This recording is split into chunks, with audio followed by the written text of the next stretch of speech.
दूसरा हमारे यहाँ पे एक बहुत बड़ा प्रोजेक्ट जिसके बारे में मैं ज़रूर मेंशन करना चाहूँगा, वो है हमारा 11 गीगावाट का पांग सोलर प्रोजेक्ट। तो ये पांग में पांग तो हम उसको नाम सिर्फ दे देंगे क्योंकि पांग आखिरी स्टेशन है। बेसिकली ये शुरू हो जाता है खरनाक से। जैसे आप तगलंगला क्रॉस करते हैं तो वहाँ खरनाक का इलाका है, दिब्रिंग का इलाका है।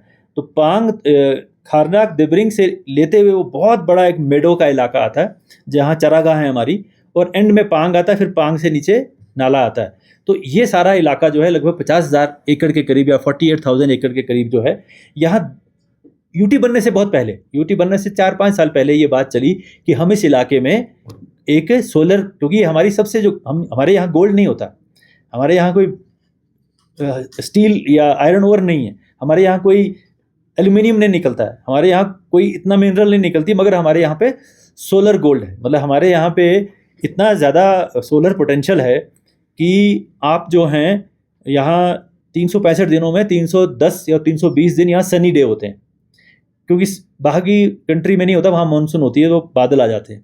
यहाँ पे मानसून नहीं होती है, इसलिए यहाँ पे 320 डेज 365 दिनों में सनी होते हैं। और हाइट के ऊपर हैं हम 4000 मीटर के ऊपर, तो उसमें क्या होता है कि डायरेक्ट सन लगता है। यहाँ पे लोगों को सन बर्न हो जाता है अगर आप बाहर जाएँ तो, क्योंकि एटमॉस्फेयर थिन है, तो डायरेक्ट सन जो है नीचे आता है। तो अगर हम सोलर पैनल लगाएंगे मैक्सिमम पावर का जनरेशन होता है। तो उस सोलर एनर्जी को हार्नेस करने के लिए यहाँ का जिसको हम नेचुरल इरेडिएशन इंडेक्स कहते हैं, वो 7 के करीब है, मतलब हाईएस्ट है, वन ऑफ द हाईएस्ट है। वही पैनल अगर आप जम्मू में लगाएंगे तो हो सकता है पावर बहुत कम जनरेट हो उसमें, लेकिन यहाँ लगाएंगे हो सकता है यहाँ पे जनरेट 100 होगी तो जम्मू में 60 होगी। तो इतना ज़्यादा फ़र्क होता है। तो इसलिए हम चाहते हैं कि यहाँ जो हमारा सोलर गोल्ड है उसका हम मैक्सिमम जो है उसको हम हार्नेस करें। लेकिन इसके ऊपर एक हम इसको प्रूव, क्योंकि हमें इसमें सबसे बड़ी दिक्कत ये आ रही थी कि ये हमारे चरागाह हैं, जहाँ पे ये हम लगाना चाहते हैं वो चरागाह हैं, तो वहाँ पे हमारी पश्मीना गोट रहती है, क्योंकि वो भी हमारे लिए इतनी इंपॉर्टेंट है। तो इसलिए हमने ये सारे जो एक्सपर्ट्स हैं उनसे बात करके कहा कि क्या ये आप ऐसी टेक्नोलॉजी बताओ कि जो पैनल लगे तो उसके नीचे ग्रेजिंग पॉसिबल हो। हम ऐसा पैनल नहीं लगाएंगे, क्योंकि ग्राउंड माउंटेड आपने देखे होंगे, वो तो ज़मीन पे लगाते हैं हम, उसके नीचे से तो आप ग्रास, वो तो फिर कवर कर लेगा ग्रास को, उसके नीचे तो ग्रेजिंग नहीं हो पाएगी। तो हमने कहा कि आप ऐसा टेक्नोलॉजी बताओ कि ग्रेजिंग पॉसिबल हो। तो उन्होंने कहा जी ऐसे मॉडल भी होते हैं। एक जगह उन्होंने राजस्थान में भी टेस्ट करके देखा है कि अगर आप ऊंची हाइट का सोलर पैनल लगाते हैं 5 फुट की हाइट का, तो उससे नीचे जो है, क्योंकि भेड़ बकरी 1.5 या 2 फुट की उसकी हाइट होगी, तो वो उसके नीचे जो है आराम से चर सकती है। तो वो उन्होंने कहा कि हम जो है ये टेक्नोलॉजी हम यहाँ लगाएंगे।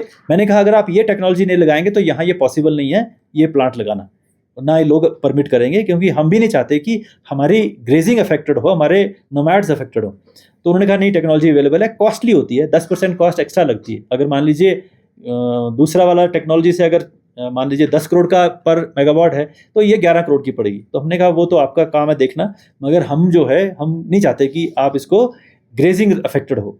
तो फिर ये बात जो है हाईएस्ट लेवल पे हमें एक इंस्ट्रक्शन हुआ कि आप पहले एक डेमोन्स्ट्रेशन प्रोजेक्ट बनाओ।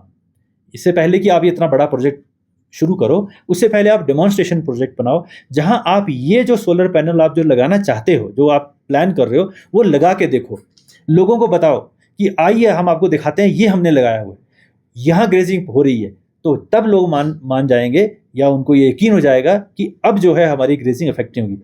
इसमें दूसरा जो फ़ायदा ये होता है कि जब आप कवर करते हैं किसी भी अर्थ को यहाँ पे, तो स्कॉर्च नहीं होती, वो उसके ऊपर डायरेक्ट सन नहीं पड़ता, वो स्कॉर्च नहीं रहती अर्थ, वो उसमें नमी ज़्यादा हो जाती है।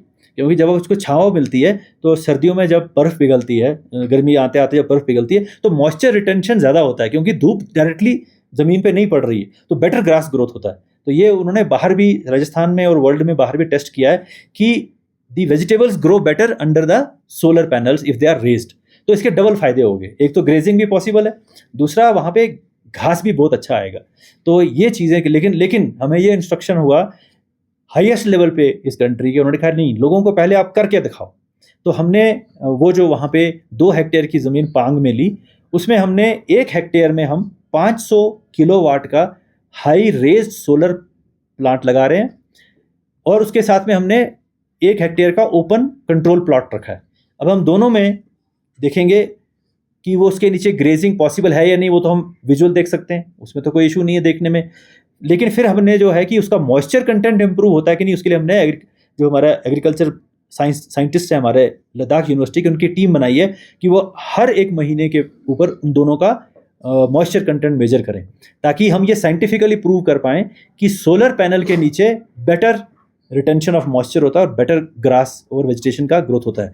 तो ये भी हम करने जा रहे हैं, और ये प्रोजेक्ट जो है हम सितंबर में ख़त्म कर लेंगे, और फिर हम सब लद्दाख में जितने भी हमारे लोग हैं या इवन नोमैड के रिप्रेजेंटेटिव्स हैं, हम हैं, और भी कोई जानना चाहता है, हम वहाँ उनको दिखाएंगे, डेमॉन्स्ट्रेट करेंगे। और फिर जब ये प्रोजेक्ट हमारा फ्यूचर में 11 गीगावाट का जो है लगेगा, तो देश के लिए एक बहुत बड़ा कंट्रीब्यूशन लद्दाख की तरफ से होगा। और इसमें बड़ी बात यह है कि इसका जो इवैक्यूएशन का जो सिस्टम है, वो प्रोजेक्ट ऑलरेडी सैंक्शन है 22,000 करोड़ का, और उसके ऊपर काम चल रहा है। क्योंकि ये सोलर प्रोजेक्ट्स का क्या टाइम शेड्यूल होता है कि जब तक आप ग्रीन कॉरिडोर ना बनाए, हम इसको ग्रीन, नॉर्मल लाइन को हम कहते हैं पावर ट्रांसमिशन लाइन, लेकिन अगर हम उसमें से ग्रीन एनर्जी ले जा रहे हैं तो उसको अच्छा नाम देते हैं हम green corridor, power transmission line है वो भी। तो वो जो ग्रीन कॉरिडोर प्रोजेक्ट है वो सैंक्शनड है, 2 साल पहले सैंक्शन हुआ था, उसके ऊपर काम चल रहा है।